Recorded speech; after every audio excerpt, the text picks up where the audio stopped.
Enemies set up a fake marriage only for the military benefits, but situations change everything. African-American military nurse Eleanor Powell could not believe her ears when a German war prisoner walked up to her and said he would be the one to marry her. A couple of weeks later, she fell in love with him. When Alexis Clark, an adjunct professor at Columbia University's School of Journalism, released her book titled Enemies in Love, about the love story between a black army nurse and a white German POW during World War II, it stunned a lot of readers. The book, which was a lovely and heartwarming exception to most books about wars, showcased that courage could exist in a time of war and marriage in a time of hate.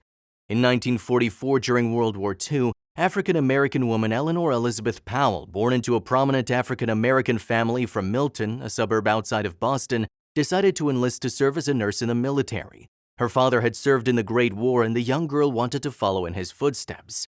Eleanor, who had grown up shielded from racism, was shocked after being assigned to an intake base at Fort Huachuca in Arizona. She encountered Jim Crow's racist laws which segregated whites from blacks.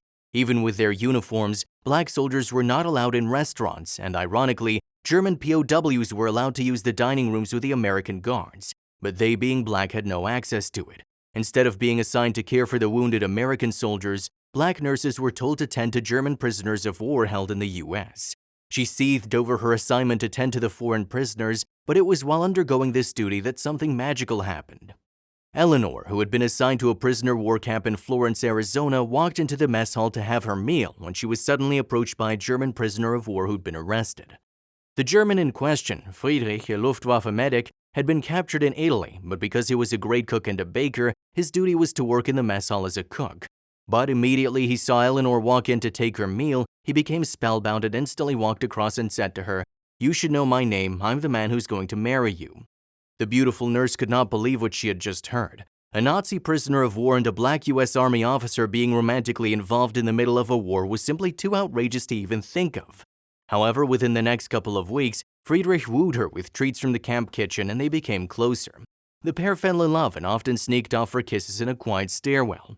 Eleanor's nurse colleagues knew of their relationship, but they kept it a secret because an affair with an inmate could have gotten her court-martialed. Their secret relationship continued for more than a year as the war raged on, and they somehow avoided getting caught.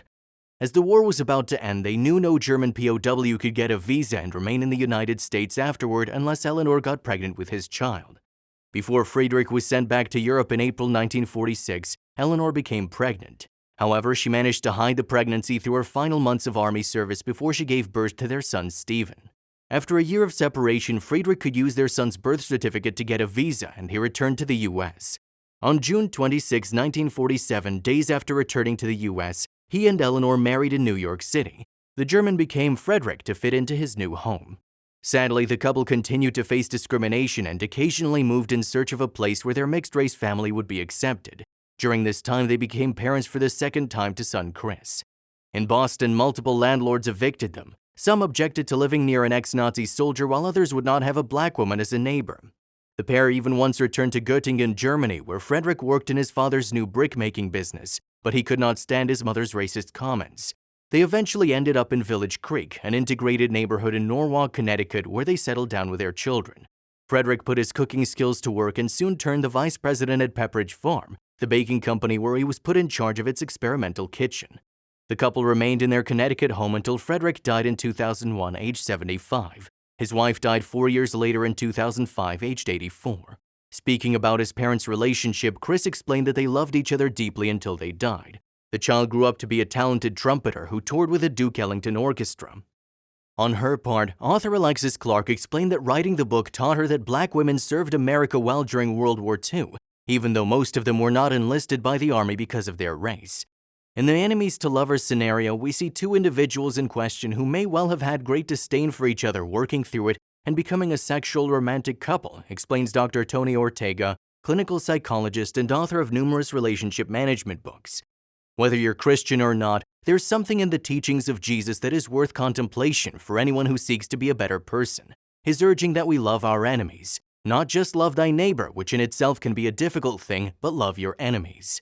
That was another piece that I found illuminating about the role that blacks have played in the military. And then you have this love conquers all story between Eleanor and Frederick, 20 years before Loving v. Virginia was decided by the Supreme Court.